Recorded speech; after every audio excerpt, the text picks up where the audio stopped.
Bonjour mes petits anges. Alors aujourd'hui je vais vous parler du sucre, un élément si blanc, si pur, qui nous flatte, qui nous rassure, qui est parfois présent, qui est parfois caché, mais qui à chaque fois nous donne un coup de boost et nous fait du bien au moral. Et pourtant, cet individu sournoisement, impitoyablement, nous fait du mal.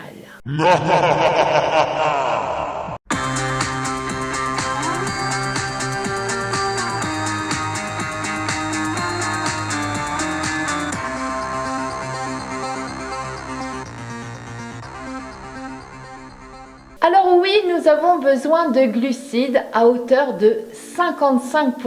Qu'est-ce que cela signifie? Cela signifie que par jour, nous devons manger pour moitié, la moitié de nos aliments doivent être constitués de glucides. Alors si vous voulez faire la différence entre glucides simples, glucides complexes, sucre lent, sucre rapide, je vous renvoie à une très ancienne vidéo. Alors qu'est-ce que nous apportent les glucides? Tout simplement de l'énergie pour tenir tout au long de la journée et notamment de l'énergie au niveau des cellules de notre cerveau pour être bien concentré, pour ne pas avoir de coups de fatigue. Alors, le problème, c'est l'excès de sucre qui est très néfaste à notre santé. La première conséquence, et vous vous en doutez, c'est la prise de poids.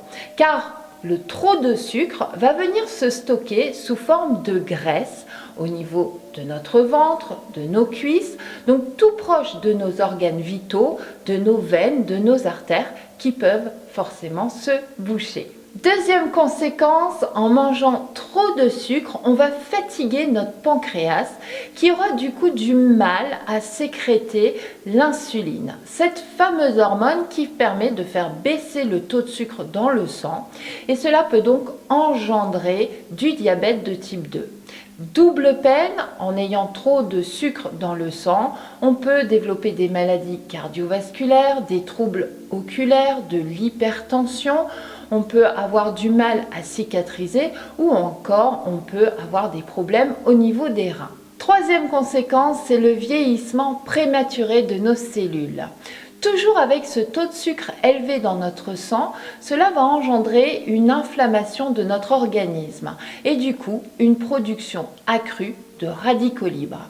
Et ces radicaux libres, pas de pitié, ils massacrent tout ce qu'il y a sur leur passage. Enfin, dernière conséquence et non des moindres, en mangeant trop de sucre, on va dérégler notre flore intestinale, ce qui va provoquer une fatigue chronique et va affaiblir notre système immunitaire. Bref, c'est la cata. On nous dit de consommer des glucides, mais qu'ils sont dangereux pour notre santé. Alors, comment faire? Tout simplement, il faudra les limiter. La première chose à faire, c'est d'éviter les calories liquides. Tout ce qui est soda, boissons énergétiques, les jus de fruits, les boissons chaudes, sucrées, on évite. Si vous avez soif, buvez de l'eau. Ensuite, privilégiez les aliments qui sont naturellement sucrés, comme dans les fruits ou le lait. Mais attention ici, on respecte les portions. C'est-à-dire que pour les fruits, vous pouvez en consommer 2 fois par jour. Pour le lait, ce sera 3 portions par jour. Vous allez également pouvoir jouer sur l'indice glycémique des aliments. Alors cet indice dépend de la cuisson des aliments, de leur transformation. Plus un aliment a été moulu, pétri, cuit, plus il aura un indice élevé. Il dépend également de la contenance de fibres solubles ou non solubles. Donc par exemple, des pâtes al dente ont un indice glycémique beaucoup plus bas que des pâtes trop cuites ou à cuisson rapide. Il en va de même entre les céréales complètes ou les céréales blanches. Donc vérifiez bien ça. Vous pouvez également baisser cet indice si vous assimilez à vos glucides des protéines et des graisses. Par exemple, des pâtes, on reprend les pâtes, ont un indice glycémique de 45. Donc pâtes nature. Si maintenant vous rajoutez de la viande ou même si vous consommez des raviolis, grâce aux protéines, l'indice glycémique descend à 39.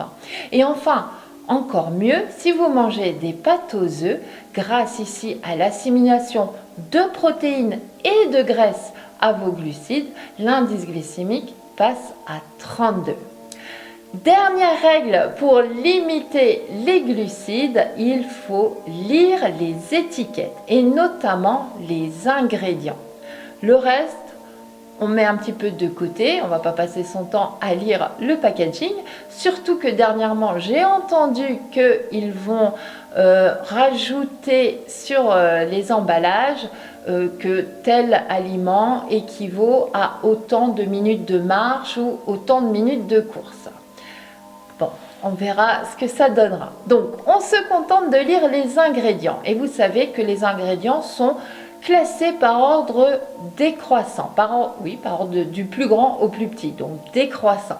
Donc, si vous voyez sucre en premier, donc avant la farine, les œufs et autres ingrédients, ce n'est pas bon signe.